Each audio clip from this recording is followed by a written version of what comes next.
They have been completely exposed, but they are choosing to deny it. The 366-page Park Commission report on Osama bin Laden clearly indicts ISI in allowing the dreaded terrorist to stay in Pakistan for 9 years. The report going on to say that the connivance of the ISI at some level cannot be discounted. But despite a pile of evidence, Pakistan remains in complete denial.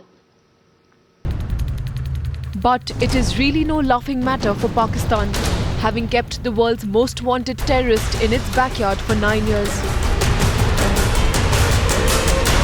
Now, despite a Pakistan Commission report indicting the ISI's role, many in Islamabad are still in denial. Osama was never for 9 years in Pakistan. He's been coming and going. Yes, that is the possibility could be there.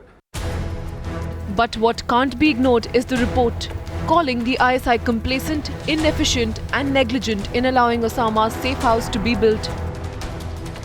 Now the report itself traces how from 2002 onwards, Osama bin Laden moved from Karachi to Quetta to Peshawar to Swat to Haripur and finally to Abbottabad.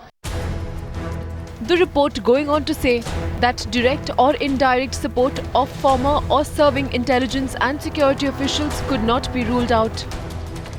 The length of time spent by Mr. Osama bin Laden in Pakistan, both in Abbottabad and outside, indicates that there has to be complicity at the highest levels of the intelligence structure, formal intelligence structure in Pakistan. Even a damning observation that the connivance of the ISI at some level cannot be discounted. It's not a question of complicity at all. And I'll tell you why.